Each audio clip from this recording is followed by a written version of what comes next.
દાદરાના ઘરમાં ચાલતું છે એના થોડું પિક્ચર આપણે એના થોડી ચર્ચા કરીએ, કેમ કે દાદરાના ઘરમાં જે વર્તમાન જે ચાલી રહ્યું છે એના પર ચર્ચા કરવા માટે બી લોકો ગભરાઈ રહ્યા છે, બી રહ્યા છે, ડર છે કે મારી કોઈ ફાઇલ નહીં ખુલી જાય કઈ. કેમ કે આજે કાર્યક્રમ અમારા સાથીઓ ગયા હતા, મેં આ વખત કીધું હતું કે મેં 2016-17 થી આપણે 2015-16 થી આપણે સતત પ્રોગ્રામ કર્યા છે, સમાજને બીજ નાખ્યા છે.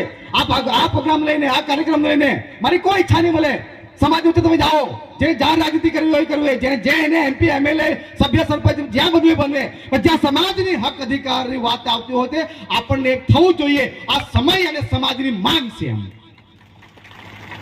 આ વાત આ પ્રસ્તાવ અમારા સાથીઓએ, અમારા સંઘર્ષના સાથીઓ મિત્રોએ આ વાત મૂકીને આપણે કોશિશ કરી હતી વસ્તુ ઉપર. અમે પણ સમજ્યા કે ભાઈ હવે તમારા ઉપર ટિપ્પણી કરીને શું હવે કહીએ કે તમારી મર્યાદાઓ, તમારી મજબૂરીઓ છે, કઈ હશે વોટેવર જે પણ હશે વસ્તુ પર.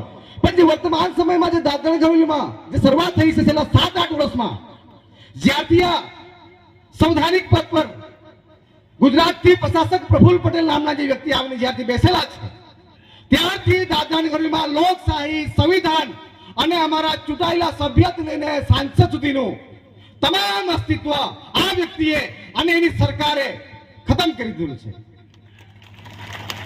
અને સાંભળવાનું કોઈ નથી. જઈએ તો ક્યાં જઈએ? જવાનું ક્યાં? સાહેબ ગરમ છે, સાહેબ મીટિંગમાં છે, સાહેબ સામે ગમે તે બોલાય નહીં. અરે વાહ, દાદરા નગર હવેલી આજે ડોક્ટર પ્રહારજીએ વાત કરી કે આજે પ્રાંતની વ્યવસ્થા દાદરા નગર હવેલી અમે નથી બનાવ્યું ભાઈ.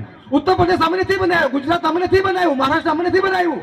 આ તમે બનાવીને અમારા પર થોપેલી વસ્તુ છે.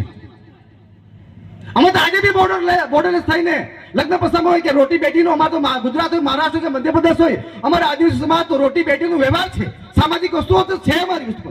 તો કેમ નહીં જે સામાજિક